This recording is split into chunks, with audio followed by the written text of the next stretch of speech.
اللہ يحب التوابین ويحب المتطہرین۔ ارشاد باری تعالی ہے ان اللہ یحب التوابین ویحب المتطہرین، بے شک اللہ تعالیٰ توبہ کرنے والوں سے محبت کرتا ہے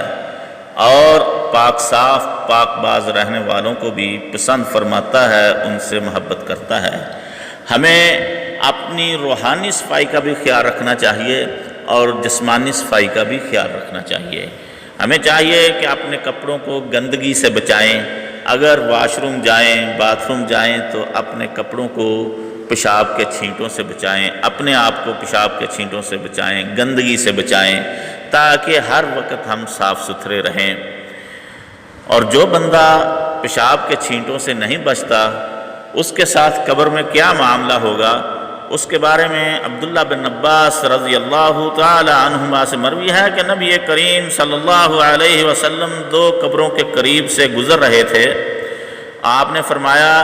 انہیں عذاب دیا جا رہا ہے اور ان میں سے ایک کو عذاب دیے جانے کا سبب یہ ہے فَكَانَ لَا يَسْتَنزِهُ مِن بَوْلِهِ، وہ اپنے پیشاب سے نہیں بچتا تھا۔ اور اسی طرح ابو ہریرہ رضی اللہ تعالی عنہ سے مروی ہے کہ رسول اللہ صلی اللہ علیہ وسلم نے فرمایا قبر کا اکثر عذاب پیشاب کی وجہ سے ہوتا ہے، یعنی جو بندہ پیشاب کے چھینٹوں سے نہیں بچتا، صفائی کا خیال نہیں رکھتا، پاک نہیں رہتا، تو اس کے ساتھ قبر میں یہ معاملہ ہوگا کہ اس کو